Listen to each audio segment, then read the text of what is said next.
Peace, peace, peace, and welcome to the collision where sports and politics collide. I'm Etan Thomas. Dave Zirin is not here this week, but we have so much to talk about, Chuck. Good Lord, I don't even know where to start. There's so much going on. ICE murdered somebody in Minneapolis. We could just start right there and jump right into it because it's interesting seeing the country's reaction to what they've seen, and it's been evidence that ICE, who has been empowered as a law enforcement, can do something like this: shoot somebody in broad daylight, label them a terrorist, make up a story to say that they were in harm's way, that they were in fear for their life. Now, we Black people have seen this before, so this Yeah, is not anything new to us. But seeing it happen in real time, has been horrifying for the entire nation. What was your response? it is horrifying. Um, and the amount of lies, first of all, RIP Renee Nicole Good and rest in power. Renee Nicole Good was there with the protest to help um, protesters. And so this is a pro justice person. And I saw the video from, I feel like 57 different angles, right? We've all Right. seen the video at this point. And it was an execution. Let's not like mince words. It was an execution. And when you read the statements from Christy Nome, DHS, Assistant Secretary Tricia McLaughlin, Donald Trump, they're saying the sky is not blue. That's Right. what they're saying, right? And you're like, I know what I just watched. And you're right. We've been here before. Mhm. And the way the law is written legally with qualified immunity, certainly a cop could just say, I feared for my life, and they could get off. And because it's rigged for cops to get off. But let's be clear, we watched an execution. It was absolutely an execution. And no matter the amount of wordplay or spinning will change that. And it's one of those areas where it's really a litmus test. You know, I mean, these moments with friends and family or people you know that it's a litmus test of Mhm. where you stand. Right. If you tell me that someone deserves to die because they didn't comply, then I have an eternal judgment about you that goes beyond a difference in opinion. Right. When you even ask the question, well, why did she not do this or that? We're already on the outs. Why are you asking that question? That's like asking the question of what was she wearing before someone got raped. I Right. don't want to answer or talk about any of those questions except that we saw an execution that day and that police officer needs to go to prison and we need to abolish ICE on top of it. It was interesting seeing the reactions, and watching the reactions from different people. First of all, the mayor of Minneapolis came out very, very strong, and you heard AOC talk about ICE, and you heard Mamdani talk about ICE, and there is no middle ground with ICE. None. That you have to either be on one side or the other. There's no, and I am glad that they came out as strong as they did. But this is something that should not be a debate. This shouldn't, Right. whether you're red or blue, whether you're progressive or conservative, whatever it is. Everybody has to be able to look at this situation and be able to tell that this is not a healthy situation for our U.S. citizens as a whole. And I don't know if it takes this to be the catalyst for everything that, speaking specifically because it is a white woman Yeah. who lost her life, and that will kind of allow mainstream America to say, oh, maybe this is a problem. Yeah. I mean, I don't, but that's just the way that it is sometimes.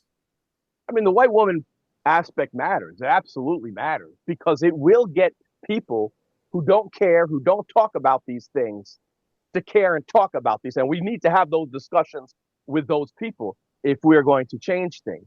So Yeah, that matters. That absolutely matters that she is a white woman. Now, that won't matter for the state. They're going to try to disparage her in so many ways. So it's already starting, and you're going to hear that. I think historically, when you're talking about white women who maybe lost their lives in injustice, we know, I think Viola Louisa, historically in the civil rights movement, who was murdered in the civil rights movement, she was smeared with a whole bunch of lies. I think we're talking 1964, all kinds of lies at the time. So because as a white woman, she's also a greater threat in a sense that if the state feels like she can move the needle towards justice, then they're going to have to work even harder.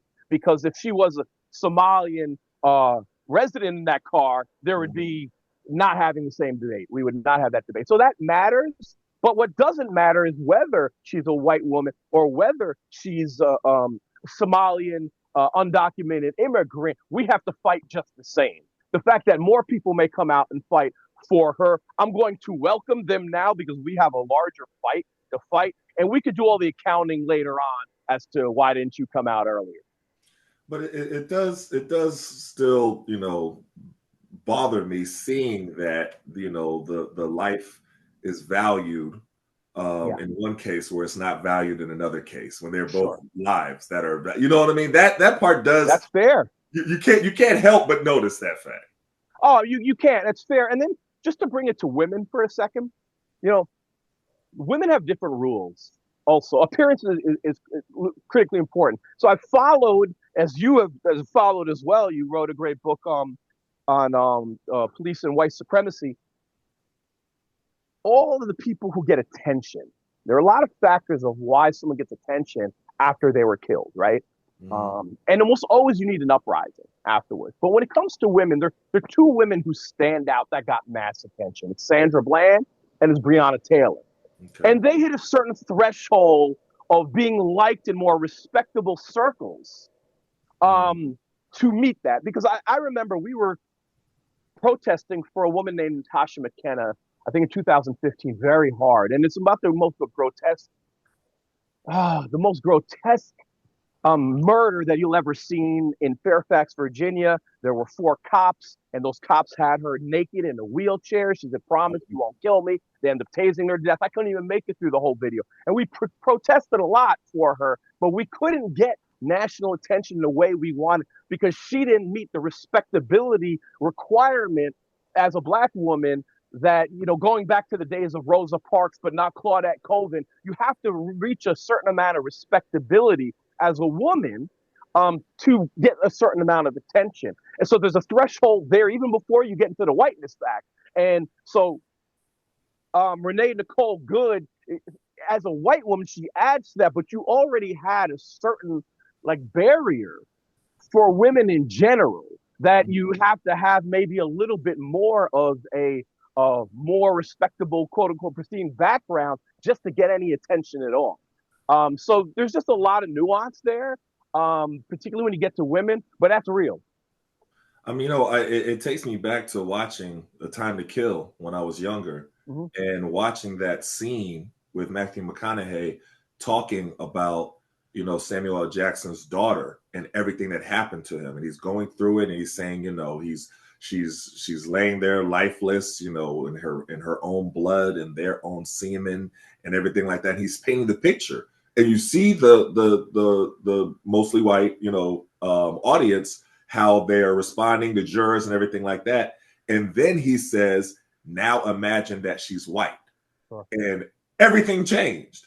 And I thought that was really such a key, illuminating aspect for a lot of people who didn't want to admit that it is different with a white person. You know what I mean? And that's that whole value of life that is just so hard to, when you're looking at, how many Palestinians are slaughtered every single day. You're looking at, this a case like this where we're being killed by the police every single day, where ICE is, just brutalizing and killing and rounding up, brown people every single day. and none of that really gets the problem. Now, I'm not saying that it's still not terrible, but it's just the fact that, there's something about watching the coverage of it, and I'm just like, they didn't feel any of this. So just all the 10 cases that I just read about last week, when when they did the same thing to ICE, did the same thing to brown people. It's a horrible reality of America as far as whose lives matter. Yeah. I mean, everything you said is absolutely true, and that is ever present. And then there's also a layer of that, from a protester perspective, is she could have been anybody who is at any protest. Like, she could be at a future protest. Right. And I think that might have hit some people too, white people in particular, who may be at a protest. And yeah, that could be me, because I've covered protests since Trayvon. And I have to tell you, I've seen that dynamic many times of someone in a car, not listening to a cop, driving away, just moving away. And the worst I've ever seen was a cop bust the window of a car. That's actually Jason Bagshaw. People in DC all know Bagshaw. They hate him. And Bagshaw busted a window of a van during the 2020 George Floyd uprising. And it was totally illegal. He should have been in jail, but they weren't even kind of going away. But I've never seen, someone open fire. And my analysis is pretty simple. That cop, what hit him at that moment was, you're defying my order? You're not complying with my order? Brrr. She wasn't murdered because he feared for his life. She was murdered because he feared for his ego. That's why, she was murdered, And I was wondering in the back, does it, even being a woman, may add a layer to that, the way when a black person defies a white cop, they may have rage go a little bit higher than if a white person defied a white cop. But what we could say 100%, been looking at that video, is that he did not fear for his life. Okay, that is clear. But his ego was bruised. How dare you defy my order? And that happened in a split second. But that's who he is, and that's who they are.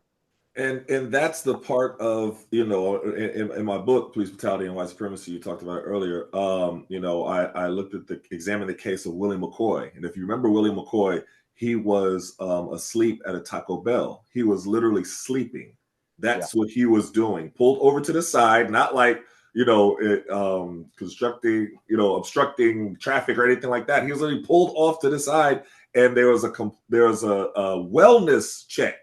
The police said, the lady asked, can you check on him? Because he's sleeping there and it looks like something might be wrong. I guess maybe the car is running or whatever it was. And the police came there and they saw his, the story. They saw the cell phone and thought it could be a gun and just started unloading in the car. But I didn't hear the level of uprising and just being appalled from that horrendous situation that you know what I mean? And that's just like, he was literally sleeping. And I interviewed his brother Corey McCoy, and he talked about all the fighting to get justice, and how this happened, I believe, in Sacramento, and it was just so brutal. But I want you to talk to real quick before we go to break, the level of with ICE and how they're mirroring a lot with police departments and how they operate, and really how horrible it is. More so than people even know about. Now, I think there's a lot of people who are going to be paying more attention to it now, right? Because of this case. But talk about, you've been on the forefront, you've been, protesting ICE, for a while now. Talk about how horrendous it really is, the way that they operate on a daily basis. This isn't an isolated incident with ICE, on a daily basis. Well, let's be clear.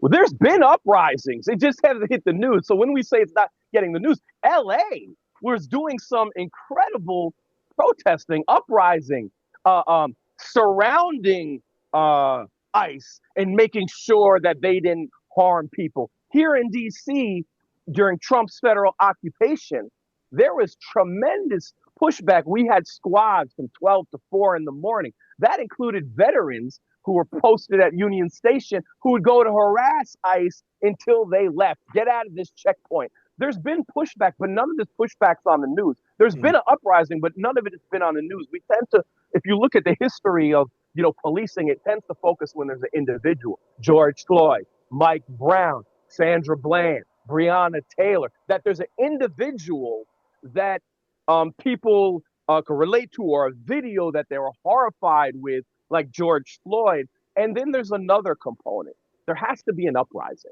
There has to be an uprising. And there's so much that goes into it. And I actually spent like a few years trying to put data points together as why did this happen and why didn't that happen? A lot of it has to do with geography too, of where you're killed. And if there's geography for an uprising. Mike Brown didn't just happen in a vacuum. Everyone in Ferguson had warrants. The cops were messing with everyone as a point to that they were a collection agency. So when Mike Brown happened, it happened on this bed of all these police officers messing with everyone, making black people in Ferguson lose their job because they couldn't pay a warrant or couldn't get to court. And so it resonated in a way that it turned into an explosion. Ferguson, I didn't know till I got there, was a powder keg. So geography matters too. An uprising matters too. And I've interviewed a number of people, white parents, who have lost their child. There are actually more white people who lose their child to police violence than black people because there's so many more white people. But you never see a white uprising. And it's very interesting because in interviewing parents, they don't get community support. If you're a white person and you lost your child in a white community, I interviewed parents who were like, and my family and others turned their back on me. Why did they not comply, right? There's like literally only one advantage that if someone is killed in a black community is that community support. You will get community support. They don't ask the question of, well, why didn't they comply? They ask the question, why did they shoot? But a white person in a white community gets alienated from close people around them, and they tend to suffer in silence. And the few times a white person does get support, they're usually killed in a black community or near a black community. Isaiah Hammond, a lot of the black community came out for Isaiah Hammond in St. Louis, and the mother Gina will have solidarity with Mike Brown. But if a white person is killed in a black community or within a protest environment, similar to how Renee Nicole Good was, they're going to get a level of support. But if they're killed in a white community, they won't get community support. They won't have an uprising. And because you don't have the uprising, you won't have attention. And I only understood this really after interviewing white parents who lost their children, because the difference is they suffer in silence. I had a white mother tell me, sometimes I envy black parents who lost their child. Think about this for a second. She told me because I see video and they're in the street and they're together and they're outraged and I'm sitting home alone suffering. Wow. It's a very weird dynamic, but there's a lot of nuance that goes into it. Well, it's interesting when you talk about their response is usually that, why didn't they comply? Why didn't they follow instructions? And it's just so interesting because you hear that. You hear that now. I mean, it's amazing because we just finished we just passed the 5th anniversary of the January 6th insurrection. And the same people who are saying, why didn't this person comply with the police? They don't apply that to why did the insurrectionists comply with the police? So why did they follow commands and why, law and order and what I mean? All of it, it's the hypocrisy of how the rules change and the narrative changes. Ooh. And it is just amazing, I do know. And let's talk about the comply or die policing and why people who ask, why do you comply, how insidious it is. Because what they're really doing is giving police permission to kill who they want and kill someone after not complying. You don't think the police know that? Right. You don't think the police know that if they kill someone after they don't comply, that they're going to have mass support? They knew that. If everybody was clear on the law that you don't get the death penalty for not complying, and everyone was unified in that, then that police officer is not going to shoot that person. But that police officer knows that they can get away with murder. That police officer knows they could say through qualified immunity, I feared for my life. And there are these very few instances, and Walter Scott murder in 2015 is a great example. They ran that Feared for My Life, and they put a whole police report full of lies together. But then 4 days later, the young man who took the video released the video after the police report. Right. And when he released the video after the police report, you saw the lies, you saw his back was turned, and everything that was written was a complete fabrication. However, had that young man released the video right away, they wouldn't have wrote that police report. They would have said, I feared for my life, and he probably doesn't get a 20-year sentence because he only needs one white man on that jury to say, you know what, why didn't they comply? So it's very important to really understand some of these nuances, but it's also very important to understand that saying, why didn't you comply? You're an accessory to murder, and you're accessory to future murder, and you're giving permission to cops to murder. Well, I mean, to your point, with the George Floyd case, if Darnell Frazier didn't release the video afterwards, because remember, the police had already written up their report, and their report was, like you said, full of lies, and the video proved that they were full of lies. But that happens over and over again. In my We Matter book, I interviewed, if you remember, Thabo Cephalosha when the NYPD broke his leg. Now, they had a report that was full of lies. Yeah. Like they had Thabo, sounding like he was the Incredible Hulk, like he just was taking on a whole police force. Then the video came out. And you're like, wait a minute, none of this stuff that you said happened. We're looking right at the video. So there is no penalty for filing a false police report if you're the police. No. And that's my cue to say Darren Wilson's police report is still blank. He left it blank when he should have been right then fired on the spot. It should have been used against him. His lawyer said, leave it blank. And what happened is he watched 3 months of testimony going all the way around and then went to a rigged grand jury. And in that rigged grand jury tried to navigate the 3 months of witnesses talking to help him get off. So he can leave a police report blank. I used to have a job and I got an offender bender with the company van, and I had to write a 3-page report on my fender bender. So everything is rigged towards police. I feared for my life, qualified immunity is rigged for police. So you don't get to have a legal discussion about policing when the very language and law is designed to protect police to get away with murder. We're not going to have that discussion. Wow. So where do you think everything moves forward now with ICE? I think there is an opportunity here. Okay. Because if last night was an indicator, there were protests all around the country, cities all around the country. By the way, 6 p.m. D.C. tonight, before this show is over, I'll give the exact spot. People will be gathering as well. There's a protest for Venezuela on Saturday as well. You're going to see mass response, and you're going to see people join who may not have joined before. The time that I saw that, the one time that I saw that was George Floyd. And when I say people, like I'm saying white liberals, right? Like I don't want to be code. Black people always come out against police brutality and ICE. A lot of people come out. I know the usuals. We have white people who are always out there as well, who are very much against police brutality. But then you go into the white liberals, and the white liberals really. George Floyd is the only time I saw white liberals come out in mass. And because the video was so appalling, so disgusting, that even the white liberal who doesn't really care that much about police brutality or cares, but not enough to get out of their seat, they were disgusted too. That's what that video did. But I think you're going to see the white liberal crowd. But the white liberal crowd is a little bit dangerous in the sense that they tend to go home later, but it is an opportunity to educate them and then radicalize them, and through that education as to who ICE is, who police are, and why we need to abolish ICE, and in my view, police too, and reinvent policing in a completely different way. Are people unaware of who ICE is and what they actually do? I posted this morning a video of ICE going into schools. And terrorizing to try to find 2 people who they feel could possibly be illegal.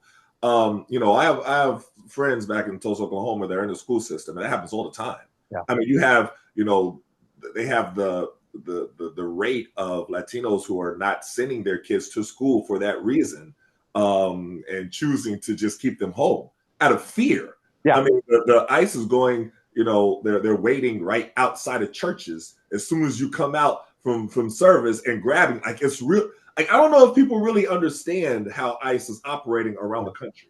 No, it's sickening how they're operating around the country. And when I was traveling earlier in the year, I was on the West Coast, and I would be in a hotel, and I was seeing these commercials. I don't see them when I'm in DC, but I see these commercials. $50,000 a year. Join ICE now. Wow. Think of, you're just sitting at home, $50,000 a year. I hate Mexicans. Right. I hate Latinos. This is my dream job. I'm unemployed. Right. And they're recruiting people like the person who shot Renee Nicole Good.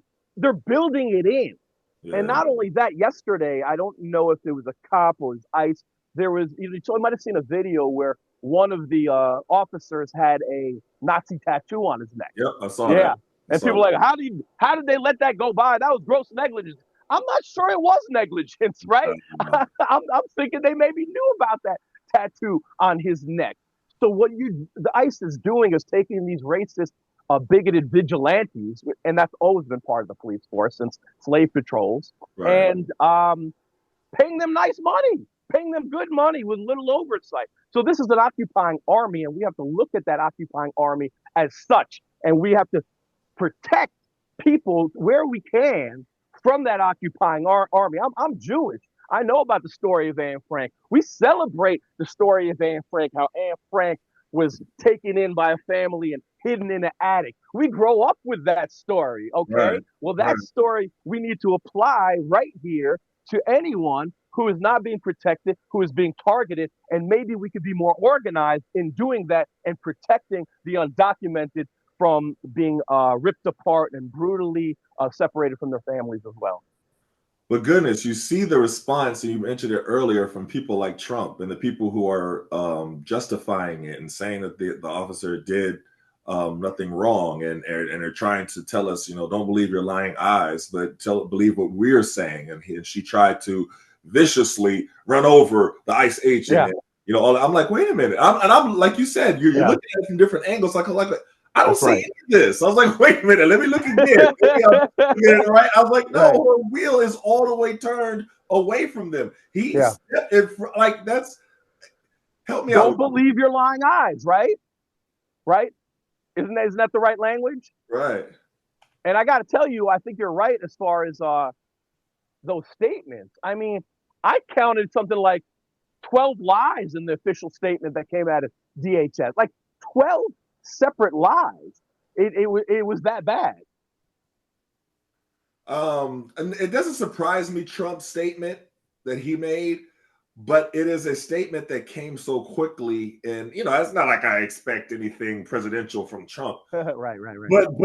But even so, I mean, I'm reading his statement. Let me see if I can pull it up. But it was just, I mean, that's so heartless. It's so so heartless. It is so heartless. Oh, here, my man. He didn't feel for the family. He didn't say, "Oh, I'm sorry we lost the life." But let me get specific with you a time, real quick. In the original DHS statement, which Trump pretty much copied and pasted on some levels, I believe this came from Kristi Noem or Trisha McLaughlin. That team, they're violent rioters. 1 lie.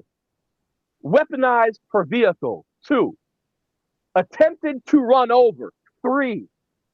In attempt to kill them. 4th lie. Act of terrorism. 5th lie. Fearing for his life. 6th lie. And the life of fellow LEOs. 7th lie. Fearing for the safety of the public. 8th lie. Fired defensive shots. 9th lie. Saved his own life. 10th lie. End the lives of fellow officers. 11th lie.